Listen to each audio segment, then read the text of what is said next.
Welcome once again to the Ballpark Digest Broadcaster Chat, chat number 1 for 2021. We've got things to talk about. I'm Jesse Goldberg-Strassler. I broadcast for the Lansing Lugnuts, joined by Mick Gillispie and joined by the publisher of Ballpark Digest, Spring Training Online, so much else, Kevin Reichard. First, Mick, good to see you. How are you? Yeah, good to see you guys too. It's been a while. I feel like a lot's changed, but maybe it hasn't. I don't know. But it'd be fun to talk today. And, spring training right around the corner. So we're going to have some baseball. That's good news. Kevin, how about you? It's a good day. It's been below zero here for the last 7 months, it seems. And player with pitchers and catchers beginning to report today. It's a good day. Remember Rogers Hornsby, when asked what does he do in the winter when there's no baseball, he said he digs out his car. Yes, that's exactly what he said. It's cold. In Michigan, we just got a ton of snow dumped on us, which is fine for me as a Marylander. I wasn't planning on going anywhere in the wintertime anyway.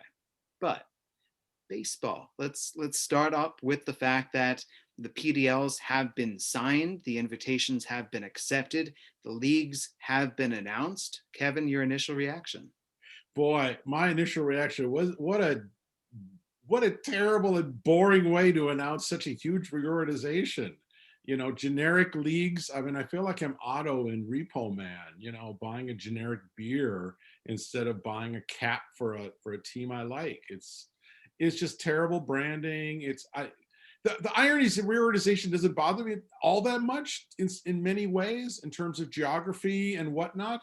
It's just, welcome to the glorious AAA West North Midwest League edition of minor league baseball TM. It's just not hundreds of years of history are disappearing. Yeah, exactly. Mick, your thoughts? Yeah, I agree. I mean, I've been, trying to hold back and not really get an opinion until I see how this is all going to work out. I mean, I believe in Major League Baseball and in so many ways, but it's hard to look at some of the things as they're happening and get the feel that Major League Baseball has a real understanding of what minor league baseball means to the fabric of the game. It feels like they're setting this up to be an Arizona fall league, everywhere, where the games are basically for practice and there's really not a lot of incentive to do anything other than just get to the next league, which is true for the players, but for the fans, they really buy into the competition that is part of playing baseball. So yeah, there's so much tradition and history that's going to be lost. I saw that it's, for the Southern League, it's not the Southern League anymore. It's AA South. What happens to all those years of champions and, and batting crowns and cities that really seem to care about these teams, other than the players, but, just the history that surrounds the teams like Montgomery that's won so many championships in the Southern League and the Birminghams and the Chattanoogas, so I don't know.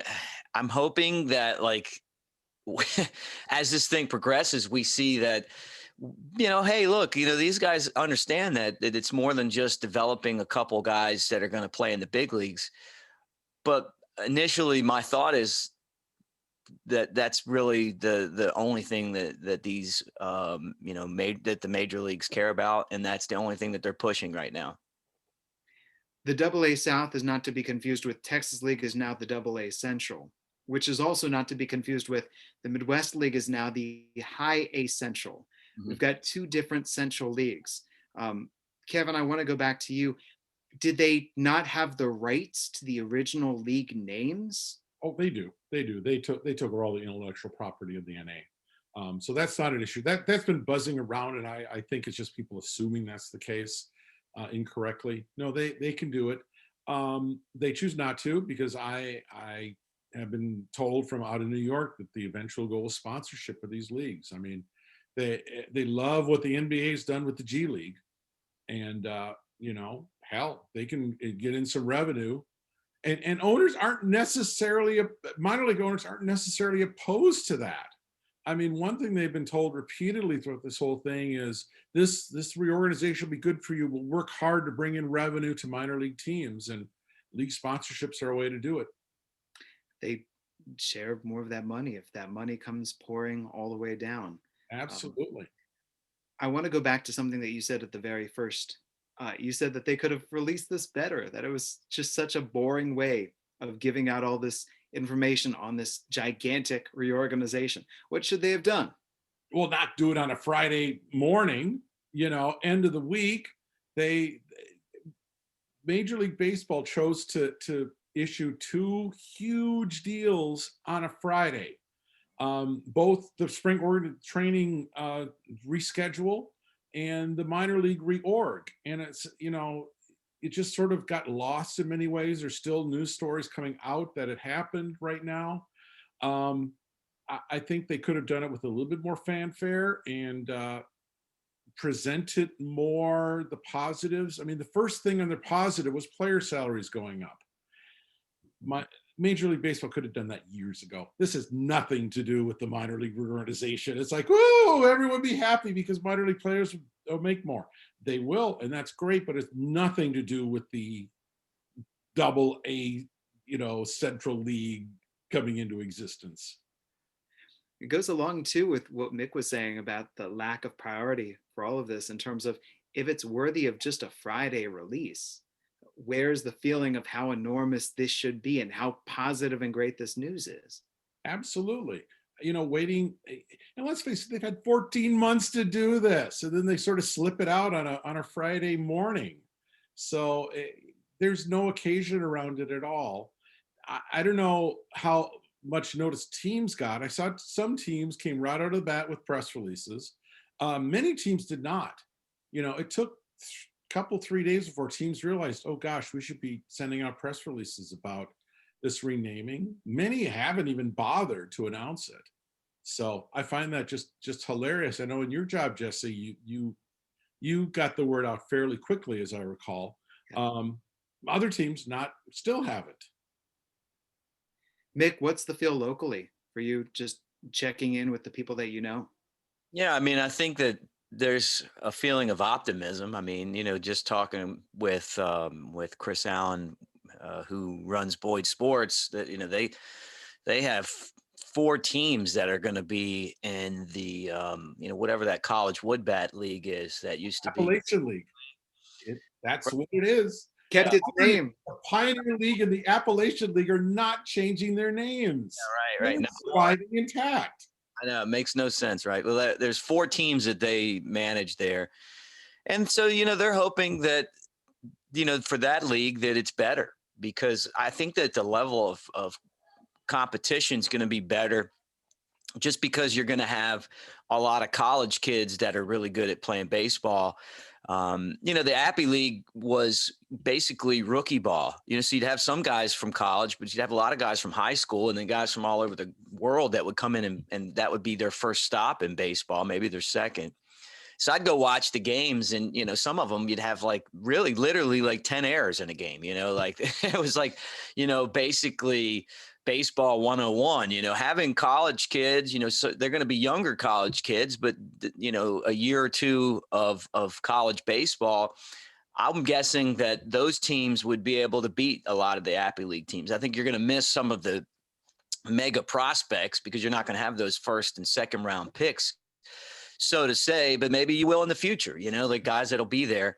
I'm definitely curious to see how that league turns out. Looking at the Southern League or the AA South, I can't really speak for anyone else but me, but I mean, just kind of looking at where this thing is right now, there's just a lot of room to grow and learn, I hope that when they officially announce the schedule, which I've kind of seen a little bit of it already, that baseball doesn't do away with the playoffs. And I don't know if that's going to be something that's going to happen or not. But if they take the incentive to win out of the games for the fans, then you're going to really lose people at a lot of these AA stops that come in and look at the standings. They pay attention to it. It's not the major leagues, and it's hard to be consistent when you're constantly turning over your roster. But at the same time, people have followed those games, and they want to at least appear like you care about winning. Now, on this show, I've questioned that.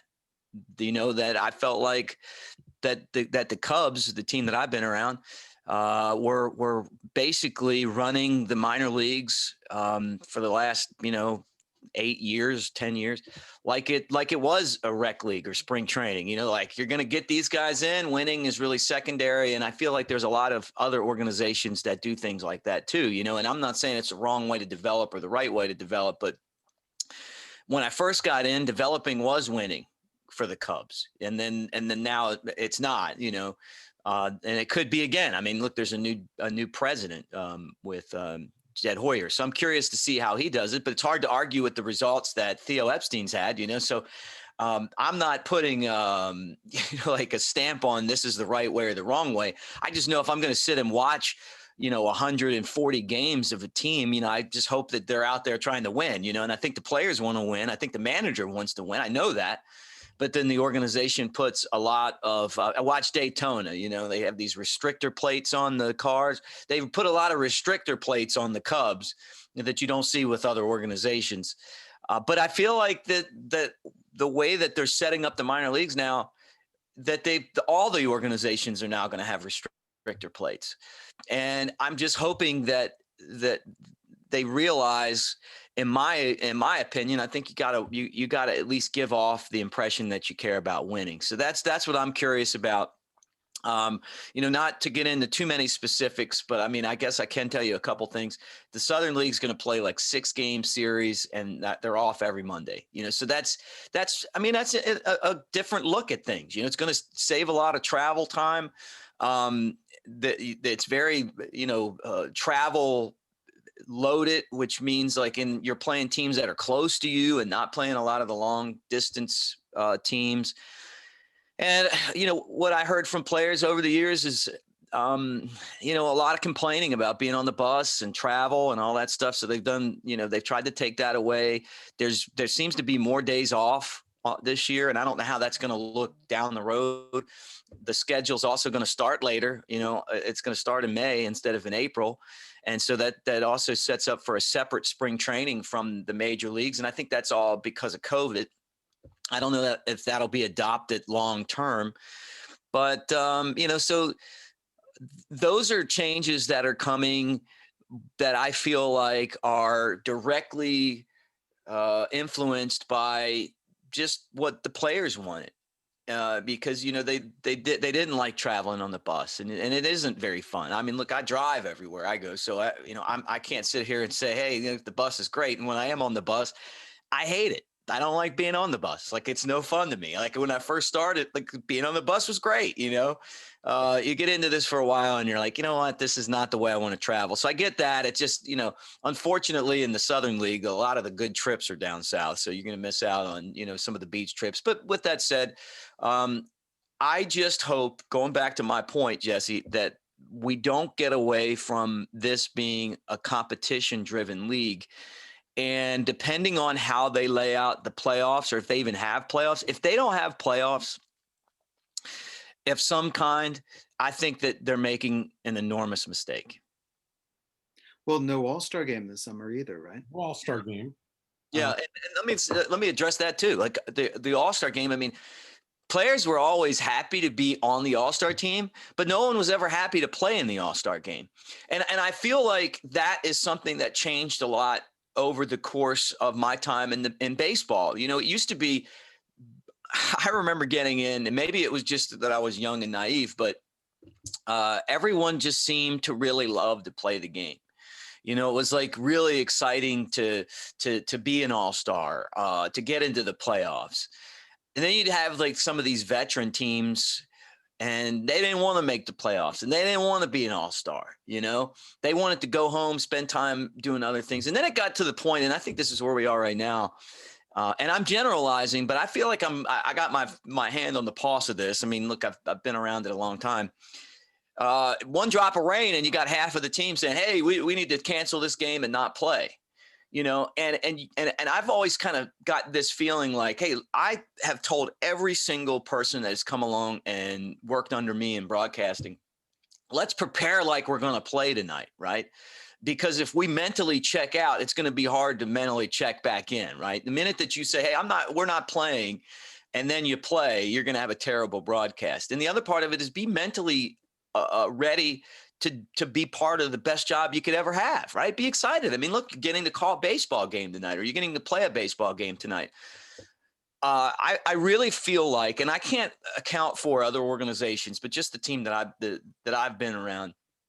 And I think it really starts with the a lot of the player personnel changes that have happened in the the managers and the coaches and stuff. It starts with them. If they aren't giving off the impression that they want to play a game, then how do you expect the team to kind of follow and be like, hey, we're gung-ho to play. We got to sit in here for 5 hours. We better be ready to go in 5 hours. We're going to get to play a baseball game.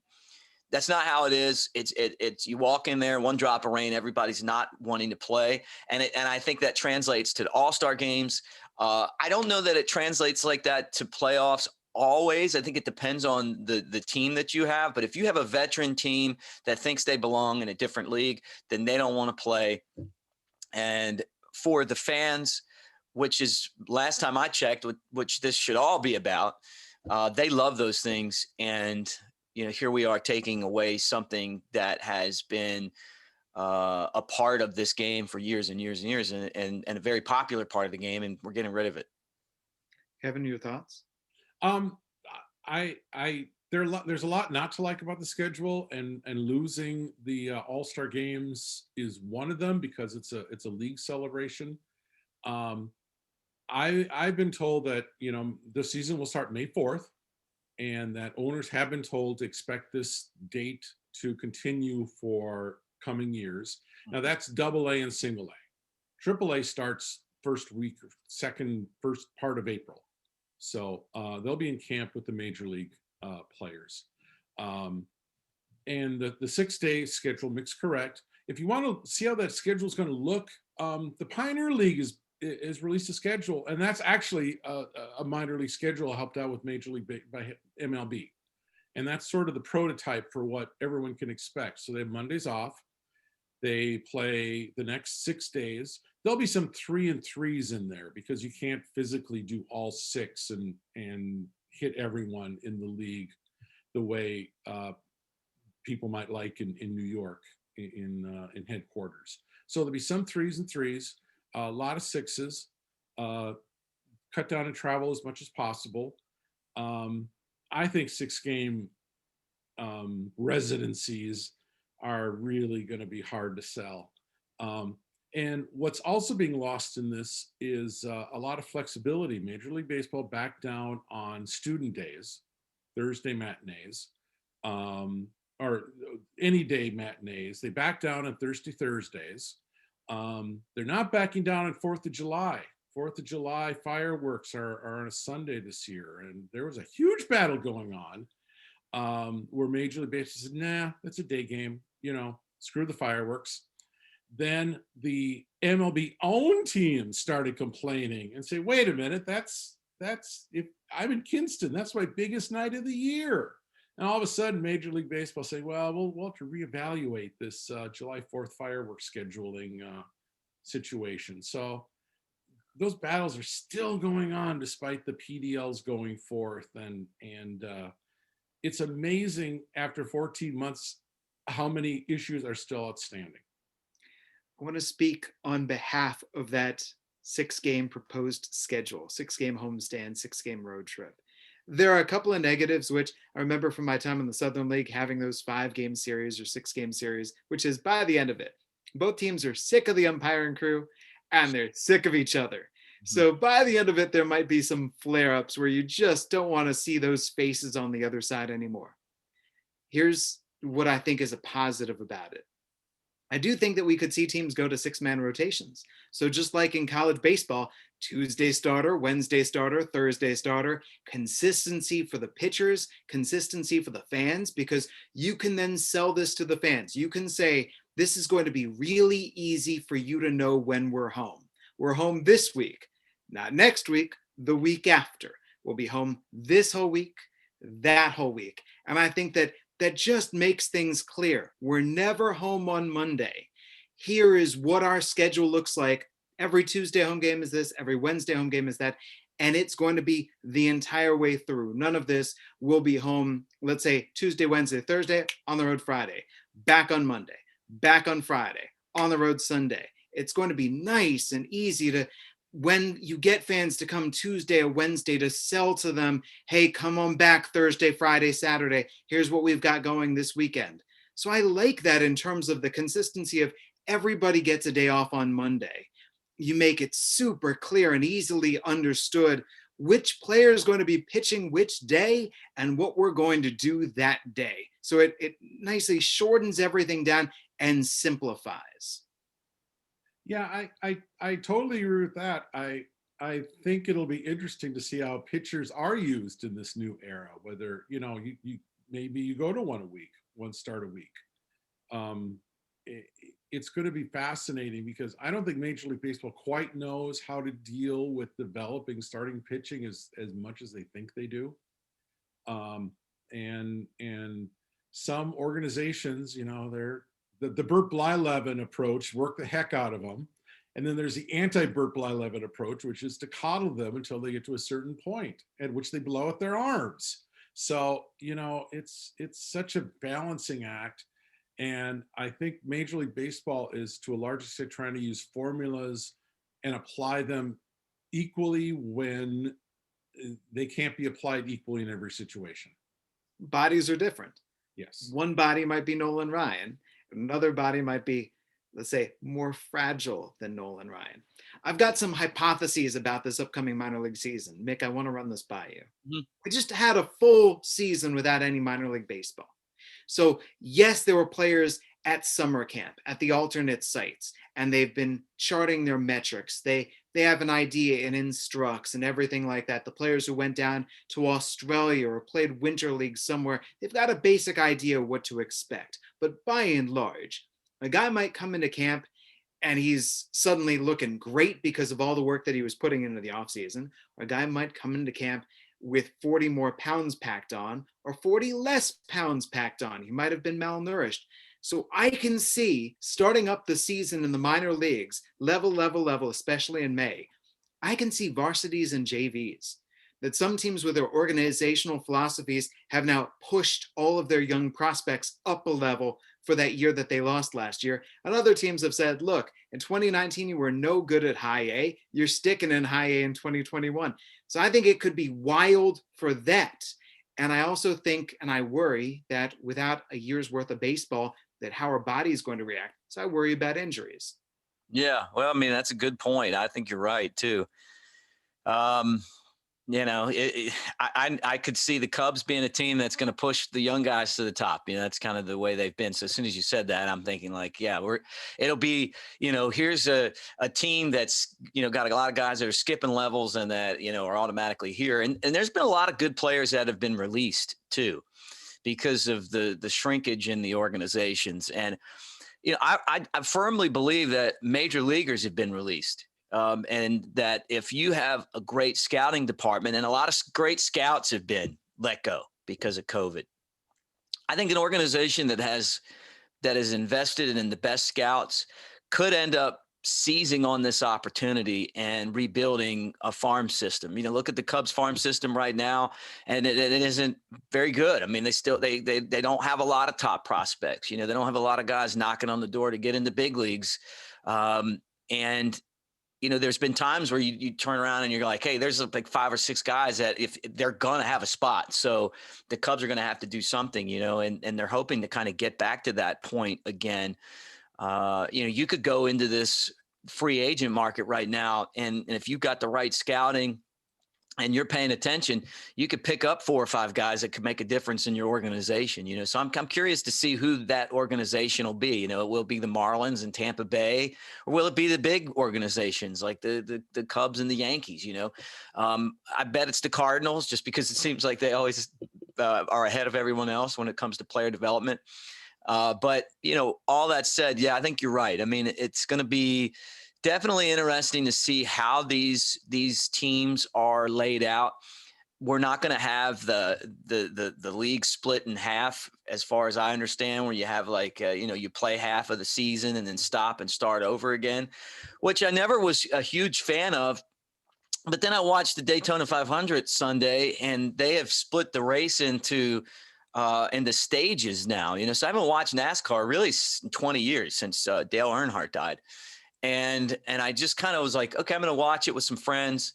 And they're like, yeah, they stop, after whatever, 66 laps and start over again. And I thought, if you're not paying close attention to the race, it kind of gives you a starting point to pick up, right? And it gives you something to look forward to. And it's fan friendly. So I'm looking at this Southern League schedule and I'm thinking, like maybe down the road, they add games to it. I don't know how they're going to do it, but it was kind of nice having that split in the middle just for the fans' sake, because if you have a JV team in the first half, boom, maybe they're good by the second half, and it gives you a chance not to get blown away. What they're going to find is that the varsity teams that you call it, they're going to end up winning these leagues by 15 games, and everybody's going to be out of it after the month of May, because they're just going to have better, more experienced players. Yeah. Like, who knows what the proper level is for certain guys. The other thing is, and Kevin, help me out with this proper term. They used to be called independent leagues. What are they now called? They are now MLB partner leagues. Okay. So Mick, what you said with all those major leaguers that no longer have organizations, all the guys that got released, I would think that the MLB partner leagues, right? I would think that that's okay. Major league teams, a lot of scouts lost their jobs. This is such a fertile landscape for scouting. This is where a scout could really make some money and really turn an organization around, or add in some guys midseason when injuries catch up with you, when guys are tired, where you're just hitting up any league that you can find and finding through teams, culling through those players, whether it's the Appy League, the Pioneer League, wherever you might be, all of those releases, those players who slip through the cracks. And having worked in the Can-Am League and the Frontier League, I'm highly biased towards those associations in the first place. But I think that there's going to be some really great talent outside of the affiliates. And I'll tell you exactly how MLB is gonna scout them with cameras, because that's part of the partner agreement between MLB and the independent leagues, is the supply of a slew of cameras for each ballpark, as well as analytical things from like Repsoda.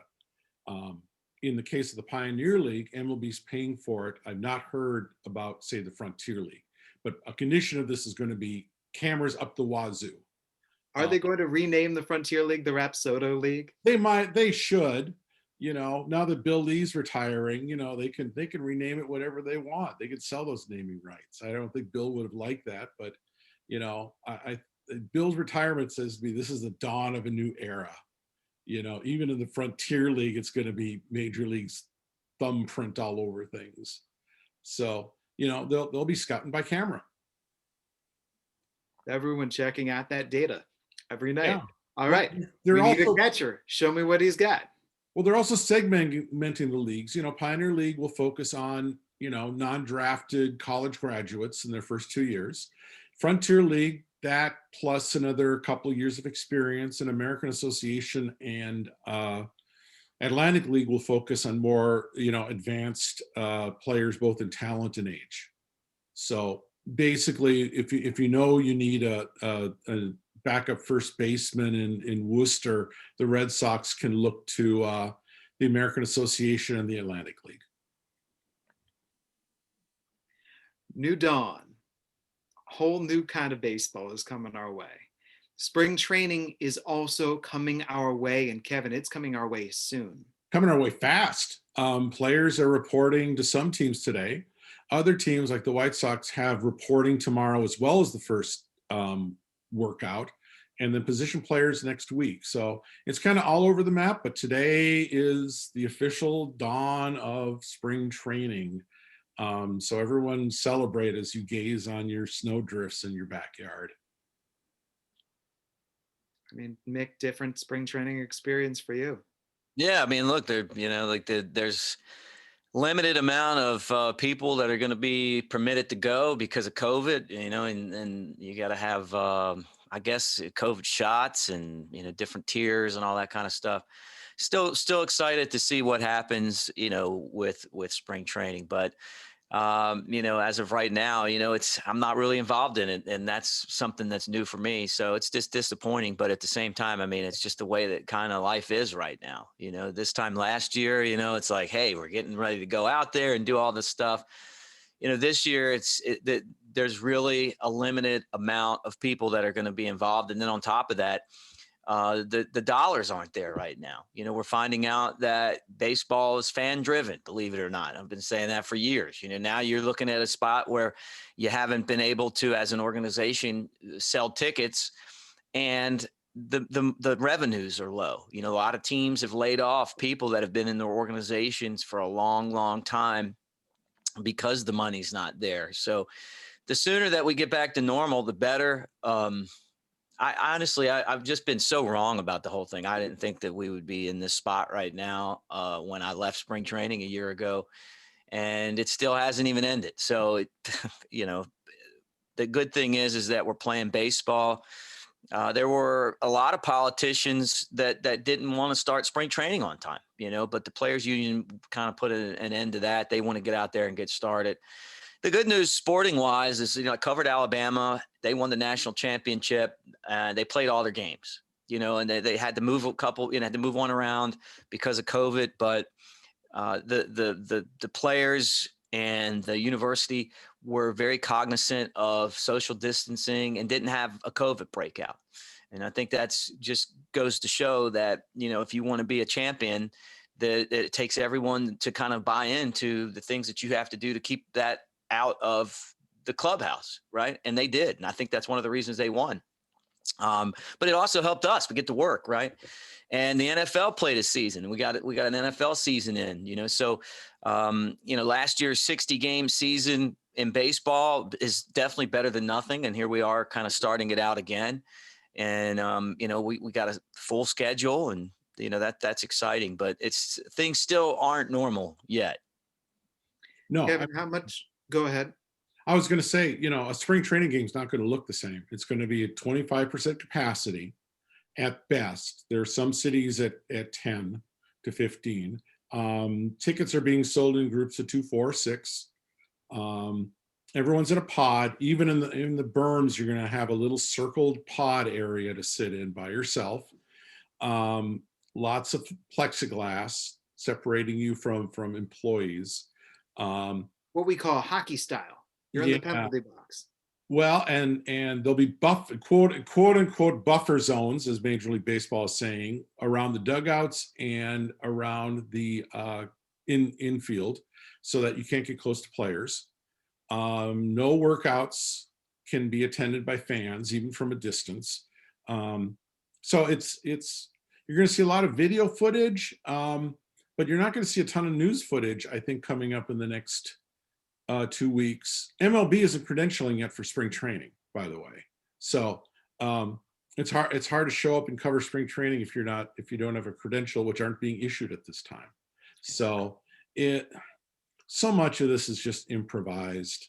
It's just amazing. Nothing about this whole process surprises me anymore. We'll take your guides to the Cactus League and to the Grapefruit League, and we'll put them in a museum in 5 years. Yeah, boy, writing next year's guide is going to be a whole lot of fun. I expect next year to be normal. Well, if we play Major League Baseball next year, right? I'm sorry? Do we have any worries about the Players Association and Major League Baseball at all during this upcoming offseason? I don't think, I hope not. Okay.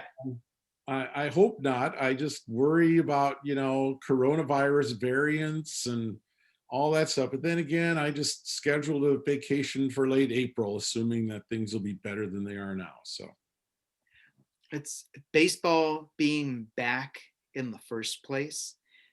That's the big thing with me, is just seeing the pitchers and catchers reporting even from a ways away, or being able to look at a baseball schedule and circle a date and say, let's go, especially when I've got a foot of snow outside my window. April 1st. Mark that day on your calendar. That's the beginning of the season. Any further comment about spring training or any of the news that came out with the minor league reorganization from either of you? No, I think we covered it pretty well. I think we share our disappointments in the system, and just hope that someone in because St. Pete is no more. MLB is. Oh, by the way, when Mick, you were talking about layoffs, there were layoffs last week at Major League Baseball too, which were kind of quiet unless you knew some of the people involved. Um, I understand why. I've gone through companies that had to lay off in bad times, so I understand, but it's still hard. And I hope we don't see much more bloodbath from teams or anything in the future. But now that New York's firmly in charge, it's all gung ho. Our Baseball Thesaurus word of or lingo for this broadcaster chat chose the Hot Stove League, because we still are in the midst of Hot Stove League, if only just for a little bit longer as spring training is starting to get going. What does Hot Stove League mean to you, Mick? Well, I guess I got to get into, when I hear that term, it always brings a smile to my face. But at the same time, it's also a term that kind of shows the unfortunate direction of the game. I feel like baseball is as unpopular now as it's been in my entire life. I remember as a kid growing up in Baltimore, you'd have the hot stove, hey, look, Brooks Robinson's going to be there and he's going to tell you stories, or Jim Palmer, or, Chuck Thompson's going to host it, or John Miller, and all these Orioles would show up and they would talk about, baseball and just keep people interested in baseball. And the Hot Stove League was like basically groups in each of these little cities and some big cities that would plan all year to have one big banquet, and then they would celebrate the game of baseball. So I got my first job in Wilson, North Carolina. I worked for the Wilson Tobs, which is still a summer wood bat league team. And part of my job was to help with the North Carolina Wilson Hot Stove Banquet. Now, they had, subsequently, when I was there, they opened up this North Carolina Baseball Museum. So they were having the grand opening and the hot stove the same day. And so, as I digress away from your question, but anyway, it's a good story. We're here for it, right? I wanted to bring in, for this grand opening, the greatest Tobs player of all time, Rod Carew. And so, I worked really hard, got a hold of his agent, got the hot stove to, give me a budget to work with. And long story short, made it happen. One of the greatest things that I've been, a part of. And that was like just straight out of college, It was the first time I ever planned an event, or was part of planning an event that turned out, so well, and people were coming in from all over the place. They sold about all their tickets out. And it was a huge story. I remember Gaylord Perry showed up just because he and Rod Carew had gotten into the Hall of Fame together. They were in the same Hall of Fame class. And so he wanted to be there. He was from North Carolina. But they had a tough time getting a hold of him. And then when he found out Rod Carew was coming, boom, he was there. And then, Bubba Trammell was there. You turn around and it's like all of these guys who, might not have came, they did come. And it was like this all-star panel. And, just listening to them tell stories about the game and what it meant to them. And Rod Carew telling about the days when he played for the Wilson Tobs. It was a perfect grand opening and hot stove. The bad part of it is that you don't really see them as much anymore. A lot of them are dying out, and because of COVID, there's, I'm sure, even the Wilson hot stove, which is still strong in North Carolina. And North Carolina had the Raleigh hot stove and the Wilson hot stove, and they had this tradition of doing these things that died out in other places, like in Maryland. Like you just don't have it anymore. People get older. No one's there to kind of take the lead on it. And the other part of it is that baseball is not as popular as it used to be. Where people want to talk about baseball during football season, right? I hate to say that, guys, but I mean, I really feel like that's kind of part of the disappointment and fear that I have going back to restriction, basically redoing the minor leagues. We had something that worked really well for us, and now we're kind of shrinking, but that's another story. So that's what the hot stove means to me, the hot stove league. It was just one of the best things about baseball, but Jesse, I feel like it's dying out. Tell me why I'm wrong, right? You're not wrong. There are two reasons why baseball teams sponsor a hot stove event on the business side. It's to drum up interest in season tickets, because that's when you start your season ticket campaigns. And it's also the time when you start to seriously talk with sponsors about their sponsorship deals. Now, the trouble is the internet has sort of killed season tickets on minor league baseball, quite honestly. Teams are selling fewer and fewer of them, so there's no reason for an event. And as both of you guys know, sponsorship in minor league baseball is now a year-round activity. It's not, you don't start in the middle of winter to prep for the new season. It just keeps going. You're already prepping for the following year in August of the previous year. So without those two business reasons, a lot of owners have just said, well, why are we doing this? And they're sort of ignoring the fan side of it, which I think you portrayed really well, Mick. There's a lot of good fan reasons to do it. And major league teams have kind of done it with their festivals, with their fan fests. Those are basically hot stove leagues under a different name. Yeah. But when you look at the minor league side, they're dying out because owners didn't see a reason to keep them going, and communities feel a little maybe disassociated with their teams right now. Right. It takes hard work too. I mean, like it was a lot of time spent, working to put that thing together. You had a committee of people that have to finance it. You go out and then what do you do the next year? I mean, you bring in Rod Carew and Gaylord Perry. What's the follow-up act on that, right? And so there's that part of it too. We were working on one last year, maybe it was 2 years ago, where we wanted to bring Pete Rose to Tennessee. And I know there's a lot of controversy in that, but I just felt like, it would have been great to hear his stories. I mean, I know when I'm around Pete and I listen to him, he's got a lot of cool things to say. And, at the time he was on Fox, so he was, or maybe he'd just come off Fox, but he was on TV. And so, and then there's obviously the other side of it, I mean, him getting kicked out of baseball and everything else. But, and I thought, this would be a great way to kind of introduce hot stoves back into the area again, and it didn't work out. But I don't ever see it going back to where they have hot stoves again. I just don't. I think a few teams will bring them back. The St. Paul Saints were doing them up until COVID, in their own idiosyncratic way, because I think Marv and Jeff and Mike all have that tradition in them, and I expect teams like that to bring them back. I wouldn't expect someone in the someone in a low A league bringing them back, because it just isn't worth their efforts.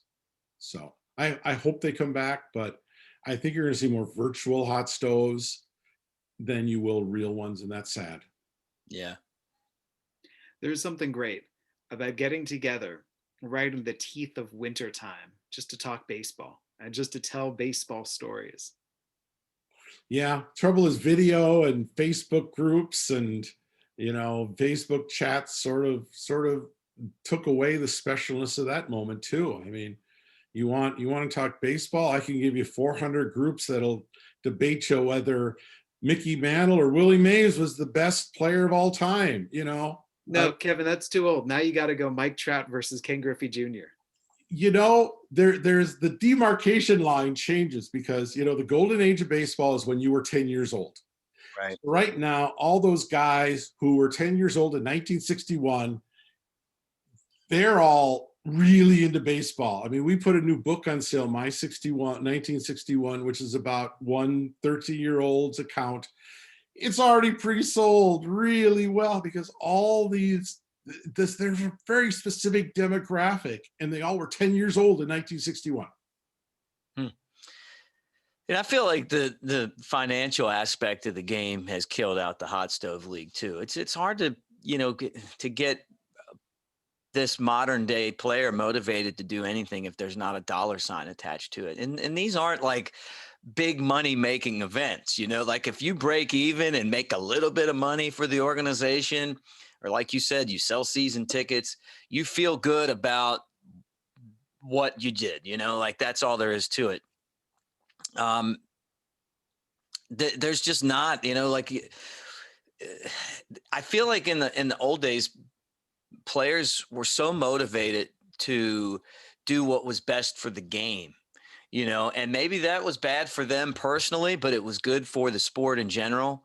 And I just feel like this day and age, it's like, man, we've gotten away from that on a lot of hands. Not every player is like that, but you know, trying to get these guys to come, you know, it's like, hey, how much money am I going to make? You know, it's not, hey, well, you know, how many people are going to be there? You know, what are we doing it for? You know, is it for, are we donating money to charity, or we helping push the game? And it's like, hey, what's the bottom line figure? And when you're dealing with the major leagues, you know, and I've gotten an opportunity to do some of that, they do have, or did have, you know, this discretionary budget where, you know, like, you know, throwing some dollars out there wasn't until last year really that big of a deal. You know, they're going to have to build those funds back up with, with like a full season with fans. But, and I think that part of that too is if you're a big enough name where people are going to show up to see you, you're used to that being part of what you do. Hey, you want me to be on the radio pregame show? You know, where's my $500 steakhouse gift certificate? You know? Then there's us, Jesse, at our level, you know, it's like, hey, look, if you do our show, you can go to the press box and eat the media spread. Hey, guess what? You can go eat the media spread even if you don't do the show. The media spread, man. Some spreads are better than others. Yeah, right. Oh, kidding. I think it's really tough to tell because right now it's the pandemic era. But I can speak as a Blue Jays affiliate. The Blue Jays Winterfests every single year have been awesome. And then they stretch out to the western side of Canada too. They bring former Blue Jays, current Blue Jays out to Vancouver. So I agree with Kevin to go back to the point that the Hot Stove League has taken on a different form right now. But the whole notion of hot stovers being those folks who get together just to talk baseball this time of year because they live and breathe baseball and they just can't wait for pitchers and catchers to report, that hearing the phrase pitchers and catchers reporting means something to them. This is Christmas coming for them with spring training just about to start. Absolutely. On that note, shall we wrap things up? Yes, let's go stoke up our hot stoves and you know, catch a little coverage on the internet of the players walking into training camps with their duffel bags with masks on, and that'll be warm our hands at the fire of the latest rumors over Jake Odorizzi and everybody else. And the Jakes. We can talk about the Jakes, Jake Arrieta and you know, every Jake on the free market. Maybe that should be the next podcast. Kevin Reichard, any final thoughts? Absolutely none, except I hope every Jake's having a great day. Mick Gillispie, any final thoughts? No, just good to talk to everyone again, and look forward to doing it again soon. For Kevin, for Mick, I'm Jesse Goldberg-Strassler, and this has been your Ballpark Digest Broadcaster Chat.